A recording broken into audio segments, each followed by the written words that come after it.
how's it going, guys? Carson back here with another gigantic haul, this time from C2E2 2024. Now, you probably noticed in the video thumbnail I indicated this was part one of two, so I've decided that I got such a big, massive haul of stuff to talk about at C2E2. I'm going to break this down into two parts. So part one will be signatures and basically the books I picked up, and I also just tacked on a few. I'm going to tack on a few books at the very end that I've been getting on Whatnot because I got a really nice package in the mail while I was away. So I definitely want to show off some of the books there. And then part two, I'm hoping to maybe do that on, I don't know, let's just say hopefully maybe Wednesday. We're going to do part two. And that'll be all the commissions I got because C2E2 is my most successful con ever when it came to getting commission artwork and just the quality of the work. So I want to make sure I just do a completely separate video on that and highlight the stories on that. I do want to say hi to the chat first before we get into the books I got. I'm afraid I've got some bad news. We got Chris Barrett hanging out in the chat. What is going on, Chris? Thank you for hanging out as usual. And we got Swagged. What is going on, Swagged? Nice to see you in the chat tonight. All right. First, I'm going to show off the books I actually purchased from the vendors. Now, I don't know if anybody here attended C2E2, but Saturday was a 100% sellout. I don't know, that might have happened last year, but that hasn't really happened too often. So to say that there were a lot of people there is probably an understatement. So your artist alleys, like your main show floor stuff, those areas were just so jam-packed with people.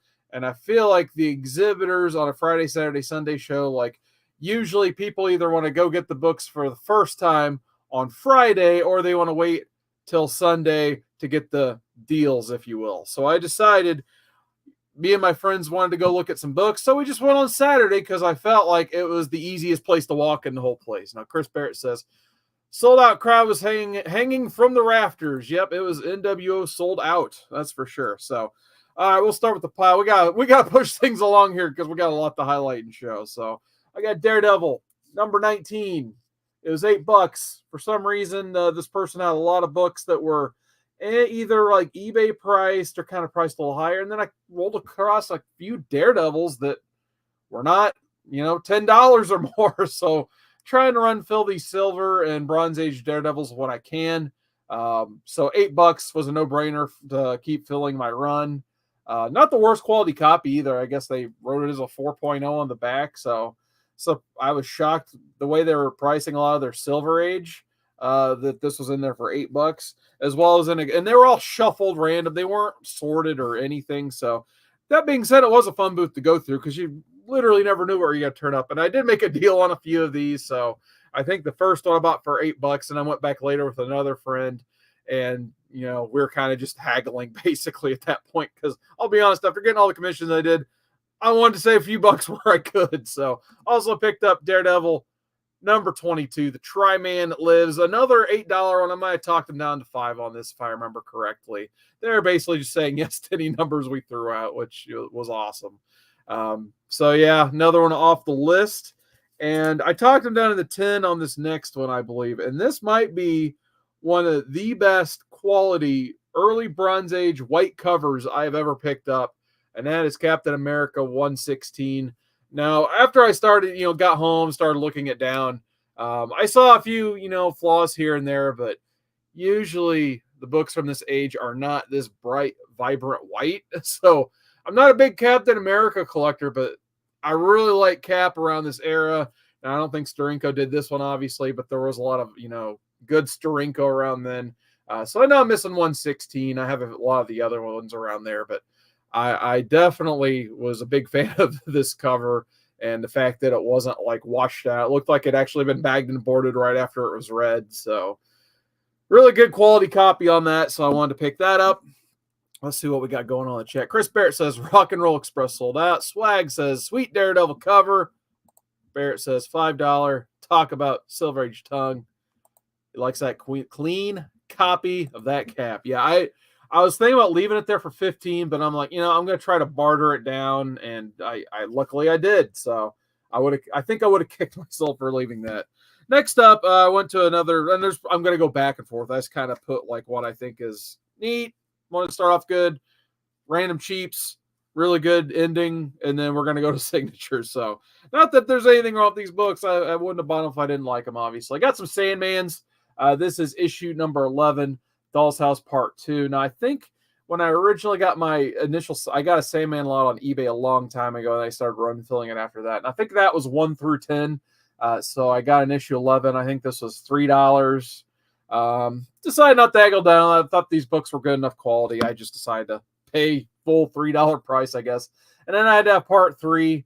Those are the only Sandmans they had around this time. And I think they had like the last run like in the 70s. Unfortunately, the 75s were not the second prints. I did check. Got a Vigilante number 50. It's that crazy final issue of the series. So I do actually want to crack this open and read it because I heard it's a really good issue. So I decided to go ahead and pay $3 for it because I got a lot of other run filler Vigilante. And then I got some Turtles. Basically, anytime I see Turtles for like reasonably priced, I have to pick it up. So they had a Ninja Turtles Dreamwave number 3. It's from the Peter David run. I don't think I had a number 3, but for $3, this is like the only Turtles they had at that particular booth. So I'm like, well, gotta have it. It's Turtles. So I paid up for it for $3. Not too much of that on the sales floor. Back to that first vendor I bought the Daredevils from. Actually, this is one of the ones I think I put together a bundle and barter, but it's Ninja Turtles 51, the blank cover, and they only had $10 on it. This is the first appearance of Jenica. Of course, she wasn't the Ninja Turtle yet until issue 95. But I knew as a turtle collector, like, you can't leave this for $10, but blank or not, I think even the blank copies sell for a really good price. I actually already have another blank, but I'm like, turtle collector, if I see stuff this price, and I know it's like I can't leave this, it's just not in me. So decided to go ahead, and especially a blank, you never know when you're going to come across, a good artist that's worked on Turtles. Now I feel like less guilty getting my other one filled in. Now I have an option if I want. I can get one filled in, leave one blank if I want. So got another first Jenica, just pretty happy with that. And now these next two, this one's pretty special to me. And this one is just one I never thought I'd ever see outside of an online sales purchase. So we'll start with this one first. And luckily I did barter it down to $10. Now it's probably a little overpriced for this book, but I'll explain why. And that's Teenage Mutant Ninja Turtles, issue number 44. Now, if you guys have been keeping track of this channel and how many times I said, oh, I'm such and such number away from completing the Mirage run. Well, with issue 44, minus the first and second prints of issue 1, I have now completed the Ninja Turtles Mirage run after all these years. I don't know how long I've been trying to put together this run, but issue 44, this non-key random issue, I could not find anywhere at any con over the last 5 to 6 to 7, however long years I have been trying to put together the Mirage run. And finally, somebody had it. They had it priced at $12, which I think is a little high for a non-key, but everything Volume 1 Turtles has to be at least a double-digit book. So I'm like, you know what? I want to be done with this. I'm just going to see if they'll pull 10 on it. And it's just like no one else is going to come in and want to really buy this. So pull the $10 bill. I was like, would you do 10? The guy's like, no problem. You're paying cash anyway. So I finally finished the Mirage run. Thank you for the emotes. I see some emotes in the chat. So cool. Thanks, man. Or guys, whoever's all doing that. So $10. We did it. I don't have a gimmick queued up. I guess I could just give it the old newsstand. But I guess this would be just it's just a direct edition. It's a direct. There's no newsstands on this. Anyway, I want to hit all the gimmicks, so I did. We did it. We completed the Mirage run. And now we can move on to the insanely rare, difficult Volume 4, which I have no idea I'm going to complete that one. If you thought these books were just Google Volume 4 Turtles. It's pretty much going to be impossible. Volume 2 is a maybe, and I've already completed Volume 3. So I'm not even going to get into that Tales of TMNT stuff because it's like 72 issues and I have like 4 of them. So, and those are almost all rare unicorns, whatever you want to call them. Speaking of rare unicorns, every time I see the little thing that pops up in people's booth that says TMNT, I got to look at it. So I was shocked when this book came up especially the price tag. And at the point in this con, like my wallet was feeling pretty light, I'll be honest, but I'm just like, I'm never going to see this book again. And that is Teenage Mutant Ninja Turtles Adventures number 76, Ash Can Edition. Now, this is one of those books, I believe if you go to like rarecomics.com or whatever those websites are called, this will be one of the clickable things they'll tell you about are these Turtles Adventure Ash Cans. I think they started around 73, and there was like a Turtle fan club was the only way to get these. So all of these are signed and numbered. The information I saw online says there's only 100 of each. The numbering in this, once I bought it, I got it home, and it said 80 of 200. So there's either 100 of these, and they never made the other 100, or there's 200, and the facts online are wrong, and they never, even saw a copy of this to open it up. I don't know. But the fact that it was priced at $30 and not like $130, that got me pretty excited. But I was like, I kind of told myself, like, you know what? I'm not a big Turtle Adventures guy. I usually stick to the mainline stuff just because, I'm trying to stay a little focused. But I was like, I am never going to see this book again. Like, the odds of me seeing this book again are very, very, very minimal. So I was just like, $30. Let's see if I was feeling pretty lucky after all the other haggling. I'll see what, I wanted 25. But I went over there and threw out 20, and the guy's like, you know what that book is, right? I'm like, yeah. He's like, I'll be honest, I didn't look it up. I know it's rare, but if you want to do 25, and I'm just like, sold. Do you have any more? He's like, that's the only one I've ever seen. So I got it for $25. The closest research in terms of value I could find on this, because I just kind of looked on eBay after I got back, and the other ones like 73, 74, and 75, I think, or a couple months ago, there was a $130 sale on each of them. And I think there's like a bootleg 77 flying around because I think it's supposed to go to 77 and the fan club never produced it. So there's an unofficial 77 floating around somewhere too. So I think this is like the true last Ash Can published by that fan club. But that 77, some people count. So like I said, rare, crazy turtle unicorns. But I had to have this. Like it kept bothering me when I walked away from it. So I immediately went back and bought it for 25. All right, let's get to the chat. We got 2 more, and then we're going to get into signatures. Thank you for supporting me on the TMNT hunt. And he likes that turtle grab. Chris Barrett's happy I can play at Mirage TMNT because I've been talking about it forever. Next up, I had to at least get one, horror mag. Got Dracula Lives, I believe his number, 11. Kind of like a swipe of that Tomb of Dracula #1. I really like the cover. For $10, I thought this was a good buy, in my opinion. I like getting these when I can. Actually, it was when we were kind of resting on break of tables. I was just sitting there flipping through the art, and this thing is beautiful. I love getting these when I can. And I don't mind paying up a little bit just because you never see these like outside of conventions and, of course, online purchasing and stuff. So yeah, I was very happy to pick that up. I actually directed my buddy who said he was looking for vampires and stuff, like, go to this booth. He ended up picking up like 4 or 5 magazines. And then the last pickup outside of, booth exclusive stuff, which I'll get into some of that in a little bit. I got this Treasury, the Battle of the Century, Superman versus the Amazing Spider-Man. The battle was so massive that this book got ran over by a few cars, left in a few rain puddles. But the good news is I only paid $5 for this Treasury. Now, if this was in mint condition, obviously it'd be a lot more than $5.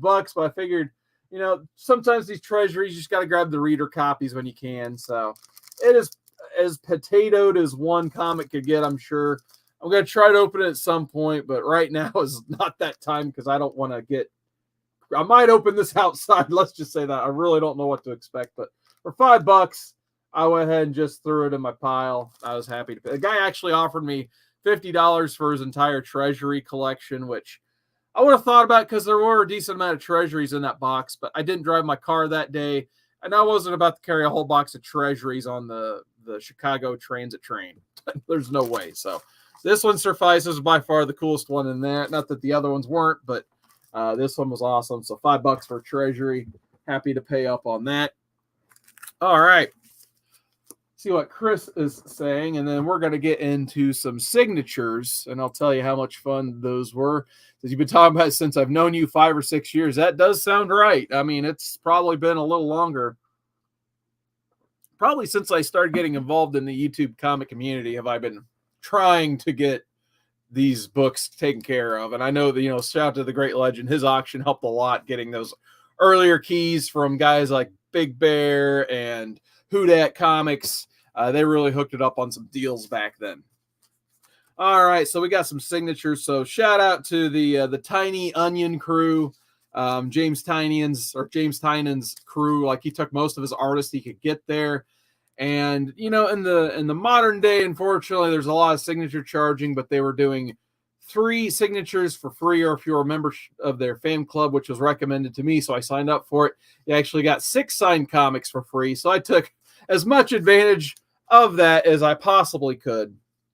And most of the artists there were really cool just sit and chat with, because the line control there was, it could have been a lot better, because they're selling a lot of cool exclusives, which I'll show a couple here in a second.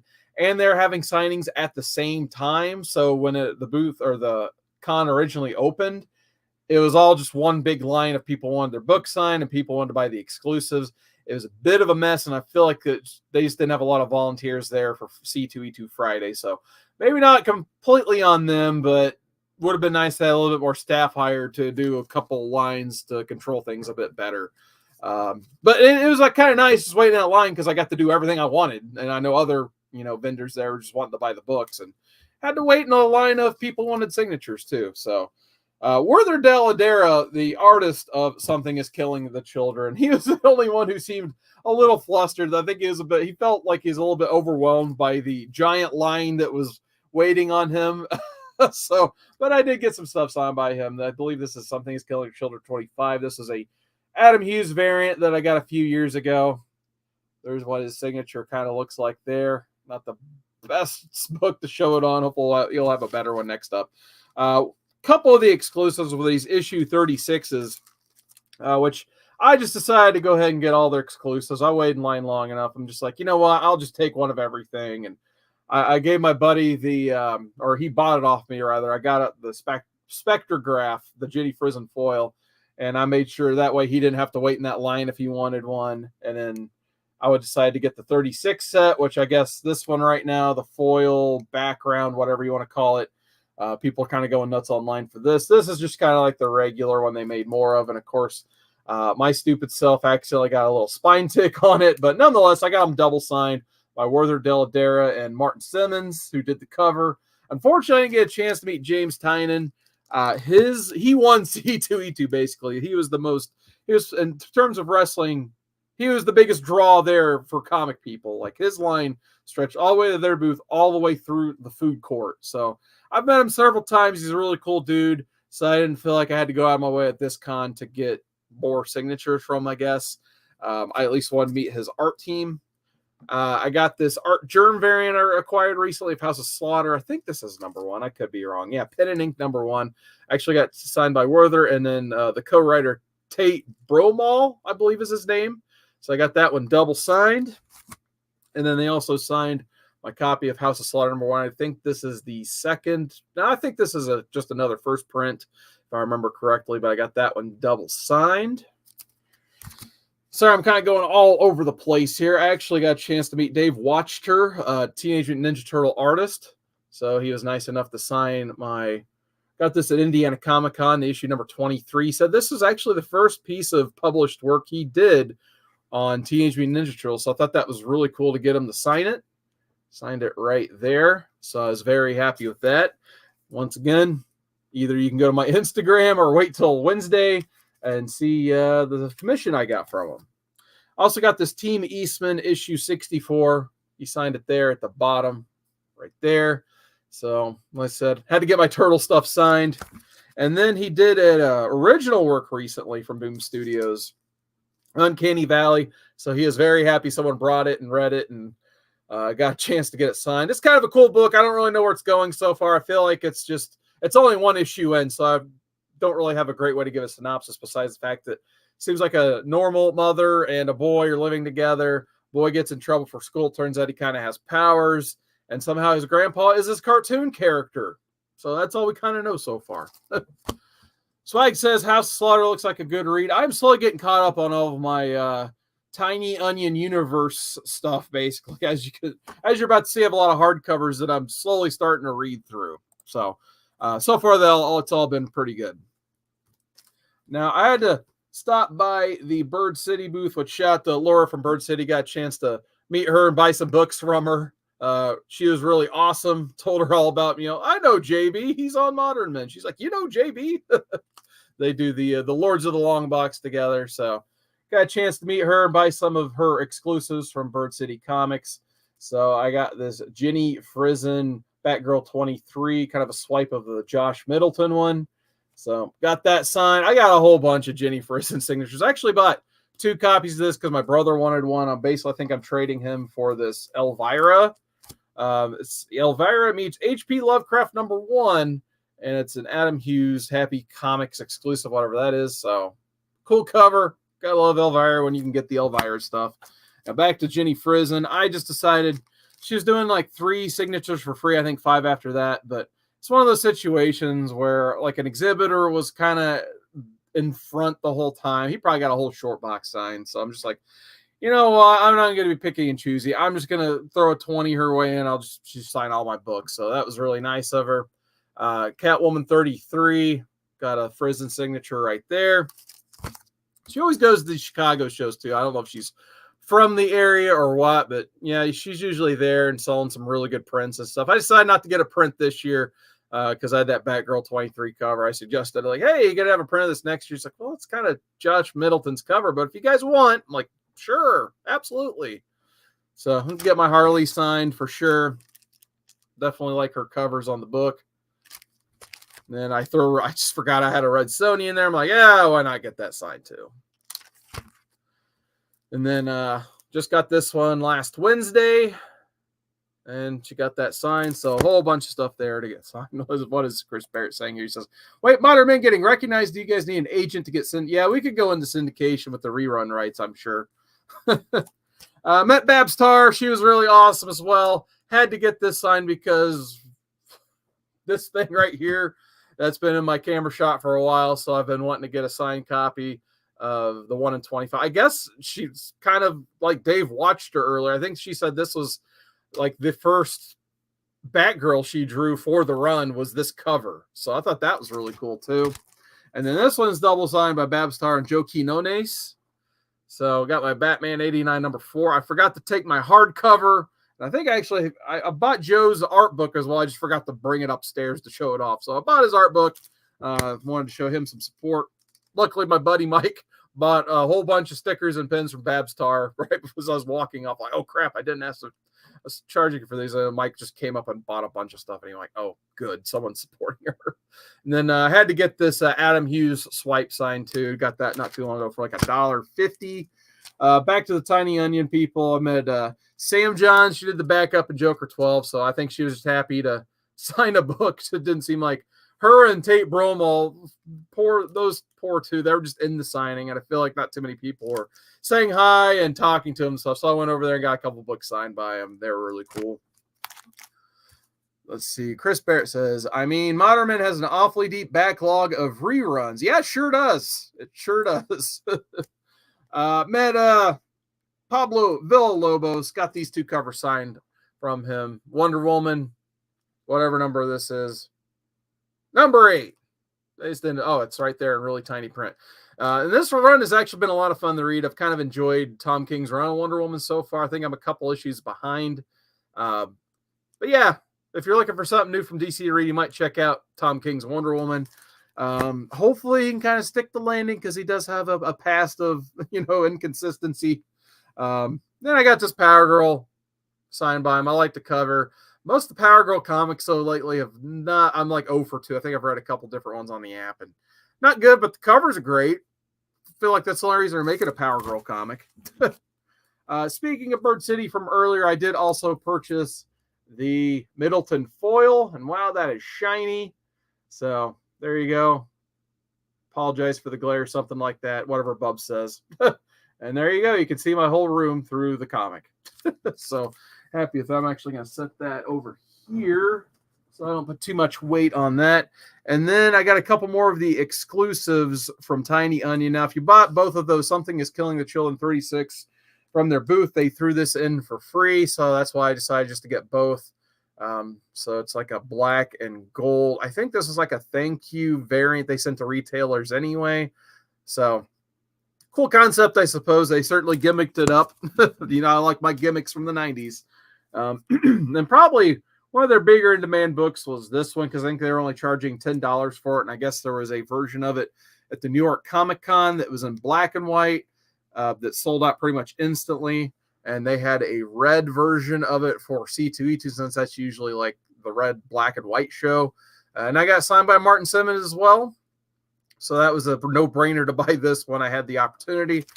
Martin Simmons was really cool to talk to, actually. He was a very nice guy. Got my Dracula at #1 signed by him as well. And then I had to take a cover A after I throw a book in the floor on accident. I had to get my cover A signed by Simmons. That means I probably need to move a stack so things stop sliding. That's usually what happens on my hauls. It just get too big. Things got going everywhere. So it wouldn't be one of my live streams if we didn't have books falling all over the place. Next up, once again, shout out to Tiny Onion people. They had a lot of artists there. Michael Dionysus was one of them, and he another turtle artist, so I had to go meet him for sure. Got him to sign this, and he was one of those guys. He just took my stack, and he was more interested in just looking at the comics, because I guess he hasn't made con appearances for a while, since pre-COVID apparently. Because when I took this one, he had said I don't think he'd signed any copies of this. So Teenage Mutant Ninja Turtles 100, Kevin Eastman cover. Now I actually had this signed by Dave Watcher in 2020, so it's already signed by him. And then I got the next signature from Dionysus right down there. Yeah, he was looking at it for a while, just trying to figure out where to sign, because he didn't want to sign over anybody's faces. So he finally just picked Splinter, because he has like the longest face, I guess, and his signature would actually show up. But had to get that signed for sure. And shout out to Drew Manchu. I believe he gifted this comic to me at the Baltimore Comic Con. And Michael Dionysus just loved this cover. He was looking at it for a while. So got that signed. Got the Woods #1 signed. Actually got this signed by James Tynan when this book originally came out. It was a C2E2 exclusive like 10 years ago, I think. So did not acquire this signature at this con, but actually 2016. I think he wrote a 16 in there. So now I got it double signed. And then I had to get a Win #1 signed by Michael Dionysus. So happy with that. Next up, we got Joshua Hickson signed a couple books for me. He did Deviant #1 is a tiny signature right there. And then Shanghai Red, absolutely love this series. I think I got like the whole run signed by Joshua Hickson, because he's been at C2E2 before. But I didn't have the variant sign that I found for like 50 cents recently. So he was really happy I brought that, because more people should read Shanghai Red. It's a very underrated Image comic, in my opinion. And then I think the last Tiny Onion artist I have to highlight was Fernando Blanco. He signed my World Tree #1 second print. And it's just this cute little signature right down there. So there we go. And like I said, shout out to those guys. Like, all of those signatures they did were free, which not the easiest thing to come by anymore. So speaking of free signatures, though, Dave Dorman. I did not figure he would have been a free signature, but really nice old school artist, just sitting there having chats with fans, signing for free, just asked for, tips basically. And I think he was just doing tips. I don't think it was Hero Initiative. But he was a really nice guy to chat with. I was telling him these were comics I had owned since I was probably 10 years old. And I just pulled some random Star Wars on my bins, just nothing special. Just like if I read all these as a kid, read them again on Modern Men, and Drew and Andy hated them. So it makes it even more of a special place in my heart, I guess. Dark Empire 2 #1, signed by Dave Dorman. I would have taken my Dark Empire #1, but I didn't want to rip it off my wall. It's hanging over here. So I took some just randos. I guess I could have took more, but I didn't want to be too greedy. I just like this cover he did on issue number 3 with, you know, Sith Luke basically. And then I just like this Boba Fett getting ready to get mauled by Chewbacca cover, so I took that, got it signed. Really cool guy. If you ever see Dave Dorman in a con, don't sleep on going to his table for sure. I believe the last set of comics, and then we'll get into the hardcovers, was from Chip Zdarsky and Jorge Jimenez. Now, they set my personal record for longest wait at this con because I probably waited well over an hour to meet them. They were, besides James Tynan, Chip Zdarsky probably had like the second biggest line. The difference from what I could tell is Chip didn't have to be at multiple panels, so he was just sitting there having a chat with everybody who walked up, which is pretty cool because, you know, at least by the time I got there, I got to have that chat. I just had to wait forever. But, you know, shout out to Chip Zdarsky. He was a lot of fun. But also he had Jorge Jimenez sitting one table down from him, and they're kind of just doing like, oh, you can go to the next table and get your stuff signed if you want. Now, Jorge was charging $10 per signature, but he's one of those guys, kind of like Dan Moore last year. He doesn't hit the States that often. Also, it's like a really big con, maybe like New York, San Diego, so on and so forth. So I'm like, I didn't want to miss an opportunity to, you know, meet Jorge Jimenez and tell him how cool his work is. So I had to get my Young Justice #1 Superboy variant signed. He was also a big fan. Connor Kent, he was excited to get to draw him like as he came back. Basically, this is Connor Kent's big return into the current DC universe. So there's a signature down there. And then I just like this cover, so I decided to pick this one to get him to sign. Superman #1, the Dawn of the DC, which has been kind of a fun read so far. I need to get more into. I think I've read about 8 or 10 issues into this new, Joshua Williamson did this one. His run's not been too bad so far, so I'm going to give it a chance. And then him and Chip double signed this Batman 126. Now, I kind of wish they would have picked silver or something instead. They would have ended up signing in black, but Chip signed up there, and then Jorge signed right there. Now, the thing about Chip Zdarsky is I was fully prepared to pay a few bucks to get his signature. And it turns out by the time I got up there, the lady said, oh, he's just personalizing for free if you want. I'm like, I don't care. These are all personal collection books. So I'm just like, yeah, personalize everything you get. And he thought that was awesome. So before we get to the hardcovers, I decided to go ahead. I thought about getting this one graded and slabbed and gold label, but I'm just like, God, so much work. Because it'd be one thing if CGC was like next Artist Alley, but it is on the opposite side of that con.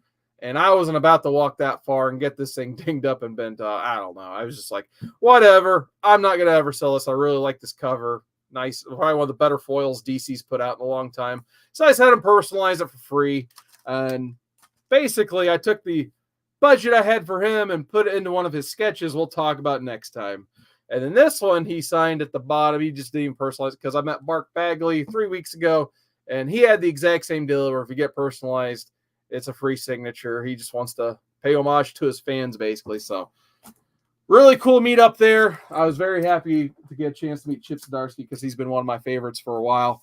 Now, I decided to also take hardcovers. Now, these aren't the funnest to lug around a con, but I do like to get them signed when I can because I guess I'm a glutton for punishment. So I got Something is Killing the Children, book 1. Now, unfortunately, like I said, I did not meet James Tynan, but I at least got the Werther Dell'Edera autograph in that one. And I think he was so overwhelmed. I didn't even notice he signed it. He was signing so fast. He's like, oh, I got to get through it.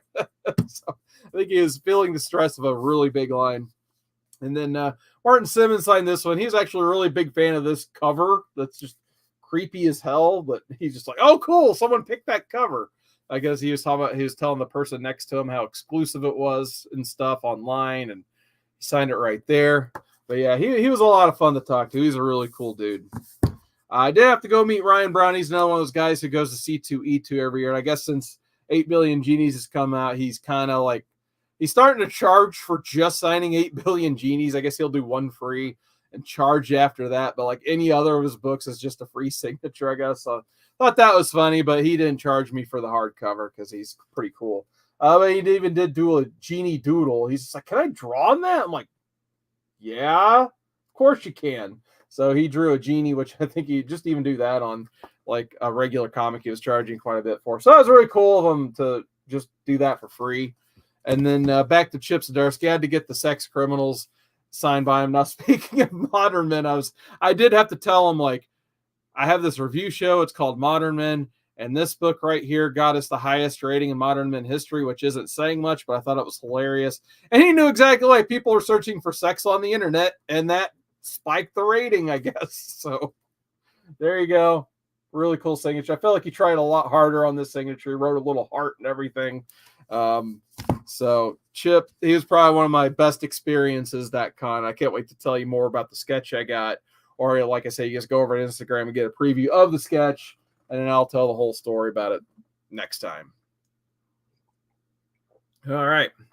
So that pretty much concludes the portion of the video where I talk about C2E2.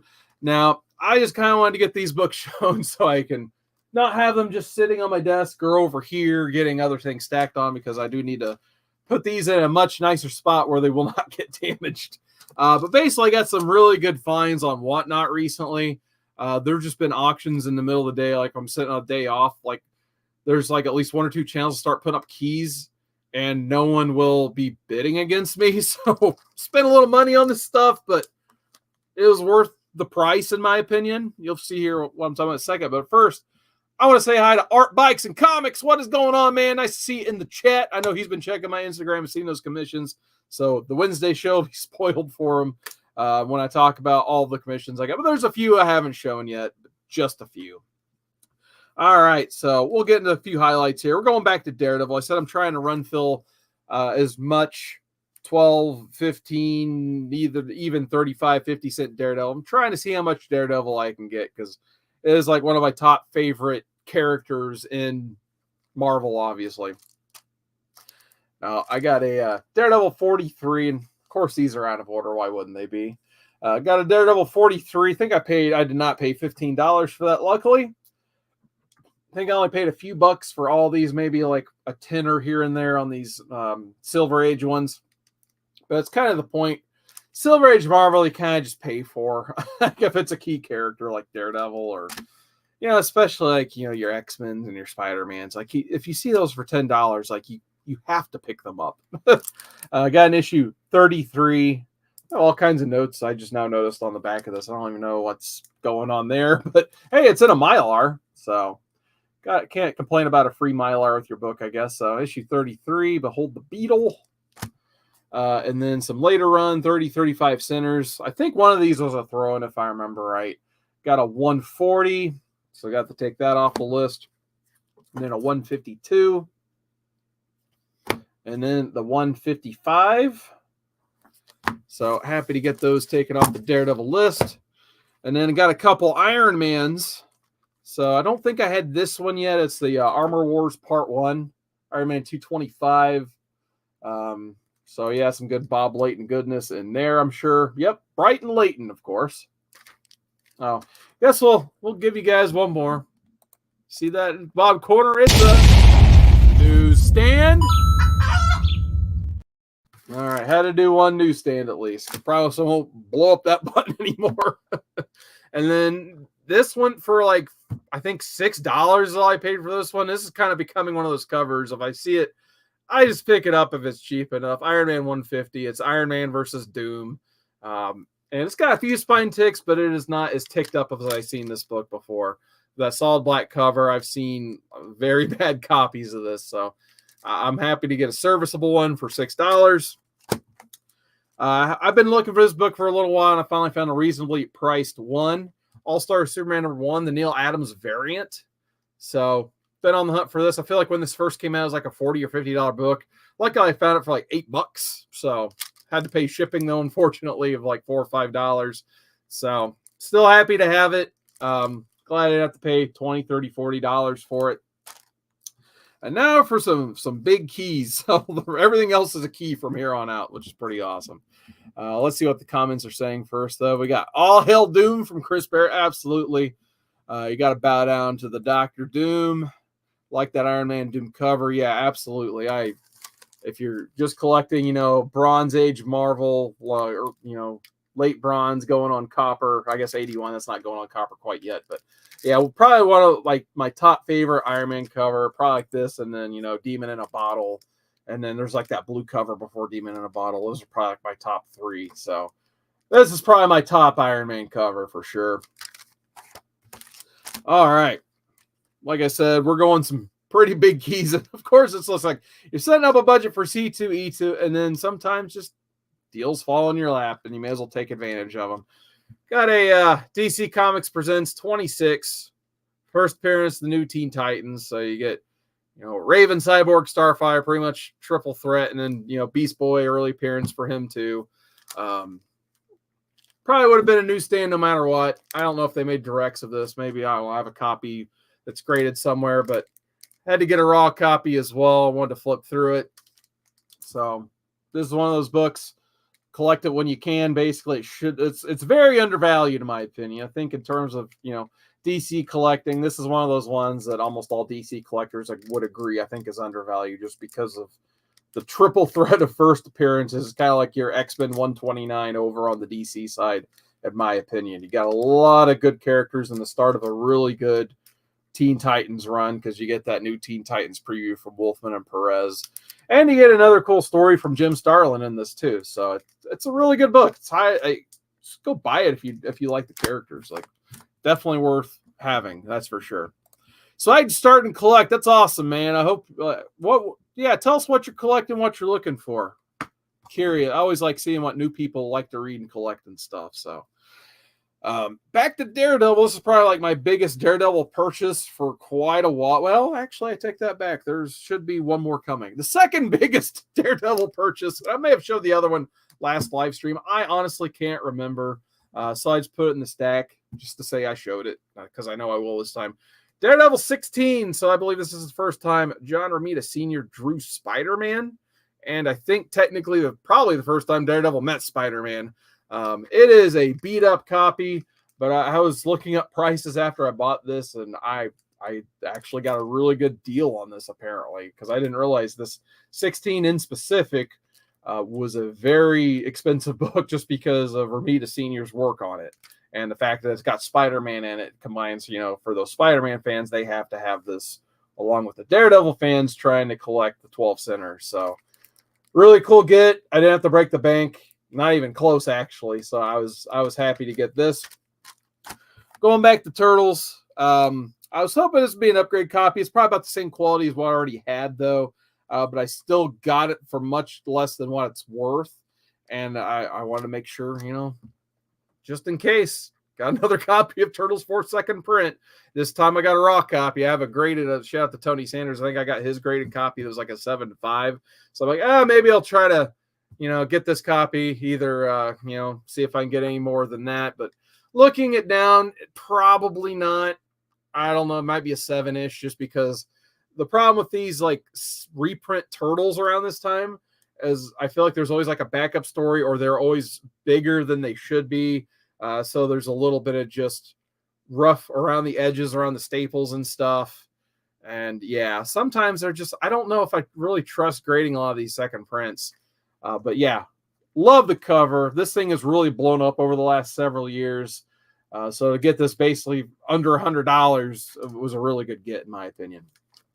Let's see what Swag's saying. Like horror and cartoon comics like Tom and Jerry, but Marvel mostly. That is awesome. Definitely love 70s horror comics, like especially the magazine from earlier like that. Anytime we get House of Secrets, House of Mystery, Unexpected, any of those DC Bronze Age horrors, those are all awesome in my book. I try to get them for, if I see a good one for $5 or less, I buy it every time. So really, really good stuff to collect right there. Next up, this is my first ever copy of this book, and yeah, that's what I paid. So I think I got a pretty good deal on this, and I think it's a little better than very good just looking it down. We got a New Mutants 87. This book has eluded me for probably, my whole collecting career, basically, if you want to call it a career, I guess. I had the second print a lot as a kid. I always wanted the first print. I was never really willing to pay up that much for it, especially after using Deadpool 2. It just went triple digits for a while. I think it's obviously come back down a little bit because no one bid against me. So happy to finally add this to the collection and not overpay for it. And it's a newsstand copy, so it does have a few rough around the edges ticks. but I was just looking for a copy for the personal collection because this was the only key book left I needed for New Mutants. I think I have pretty much everything else. Like I have First Legion, Demon Bear, Magic. Obviously, Deadpool is the first one I got and encouraged me to go collect the rest of the run. Otherwise, that would have been very difficult. So I at least wanted this to go with my New Mutants 98 that I've had the copy I got for $3 years ago. So yeah, it was mainly this is what I wanted to build the package. Or I was the first comic I won in that particular Whatnot box, and there are 2 more comics around that I just no one had bid against me, so I just ended up getting them. It was crazy. Swag says, yeah, free comic day is going to be great. Going to get a haul of books, not talking about these free ones. That's awesome. Yeah, sometimes free comic day is just a great time for comics to offer deals to their customers and take advantage of those deals for sure. To be honest, I don't even know what's coming out this free comic day. I barely even looked at the list this year, so probably need to look into that because I actually just requested Saturday off and got it. So I'm definitely interested in seeing what, the must-have books are going to be, the must-read books are, and all that stuff. So speaking of, we were talking about Daredevil earlier and how I thought the one book was going to be my top Daredevil get. And I realized, oh yeah, this is in the pile too. And I got a lot of books for like, a comic lot, not a lot. Well, technically both. But anyway, I got a lot of comics for $30. Yeah, a lot of run fillers, a lot of potatoes, that type of stuff. There are a few good ones in there, but the obvious highlight that made up for everything and way more than that was Daredevil 168. It's the newsstand variant, whatever you want to call it. I think I got, it might be behind me there. Yeah, I got the direct right there for the 9.4. And I'm like, well, I can't not have this for $30. I'm not going to leave that on the internet for $30. I may as well just go ahead and grab that. Now, I did think about getting this signed by Klaus Janson, and for whatever reason, I just never did at C2E2. Thought about getting a grade and that stuff, but I think that copy there will end up being my. This is not a 9.4. Let's just say that. So I want to at least make sure that I pressed it at least. But yeah, got this for $30, basically, along with like 20 other books that are probably mostly dollar books. But this was just laying around in that stack. Maybe I talked about that last time. I honestly can't remember. But hey, gotta talk about as much as possible. It's $30 for First Electra. Chris Barrett says, I mean, come on. You have a day off and you're only going to get free comics? Yeah, I'll probably pay for some too. Who am I kidding? Swag says, I see. I feel like he's going to get a lot of books. Yeah, I mean, we'll see. I've been picking up way too much lately, but I mean, that may as well be the catchphrase of this channel at this point. Come to see Woodward 19, pick up too many books. All right, speaking the last two, we're getting into some big dogs here. So the first one, what do I say? Secret Wars #8, Goofy first black costume. Actually, I read this for the first time not too long ago. And this is one of the goofiest stories I've ever read. Now, you think, based on the collectability of this book, and, as much as collectors clamor over this thing, it have a really cool story. He basically gets the black costume out of a vending machine. I mean, come on. But anyway, figure it'd be good. It says fine plus on the back, and I'm going to have to open this up. And I mean, I guess there's a tiny maybe tick there, but it's on white, so I don't know. So I'm going to have to probably pop this open at some point, see what's going on the back, but the front, minus a little, maybe a tiny bit of battle damage there on the top. This is a pretty good looking copy of this, so I don't know. This might be a candidate to send off because I have a 8.5. It'd be cool to have something in the 9s. Who knows? Maybe. I might try my luck with this one. Maybe I'll send them one of those screening gimmicks. But Secret Wars #8. Figure if nothing else, if I've done great higher, I might just sell it so I can get more of all of this. So, and then the last book of the day, another big one, maybe the biggest one. I don't know. You guys decide, I suppose. Really, the Electra's probably the biggest one. I don't know, but this one's probably the easiest to. If I was more into flipping, this would be the easiest one to push towards something else. Hulk 340. Newsstand edition. I can't remember if I have a direct or a newsstand. I have one signed by Peter David already, but is this one of those, like, I guess I'll just go ahead and put in the bid. It's a really good price. And no one bid against me. Same thing as this one. So I ended up leaving an auction with these two comics along with the DC Comics Presents 26 and those couple Daredevils from earlier. I do have both, Chris, but yeah, now I have more copies. So sometimes when the price is right, you just get multiple copies. And maybe if I decide that these copies aren't as good as the ones I already have, then I might push these to try to get more stuff that, like the horror comics I was talking about earlier, or Daredevil, or Volume 4 Turtles, I guess. But why not? I mean, no one bid against me, so I ended up leaving the auction with both of these. So luckily, my brother was still in town, because this, of course, the package with these shipped the day I left town for C2E2, and it was forecast for rain all the time. So luckily, he was nice enough to drive by and put them in my house before it started thunderstorming. So shout out to my brother. You'll be getting your sketch and your Ginny Prison comic whenever you come over next. But yeah, luckily these did not get rained on, and I got a chance to put them in nice Mylar fullbacks and all that fun stuff. So that being said, Chris Barrett says, you can never have too many copies of DC Presents 26. It's actually true. That's a really good book. You have to get that book if you don't have it. Like, especially before James Gunn does something crazy or stupid with the DC stuff. Just go buy that book. It's not that expensive right now. Just go get it. That being said, this concludes part 1 of the C2E2 haul. Part 2, I'm really hoping for Wednesday, maybe, probably not Thursday or Friday. If I don't do it on Wednesday, I'll try to record something at some point for the weekend. But that's going to be about, I think, 9 commissions was what I got at C2E2. So by miles, the most successful art convention I have ever had. So we'll talk more about that next time. Modern Men, I don't know what we're reading next. I got to get with the Modern Men and figure that out, but I hopefully we'll have something out in the next 2 weeks.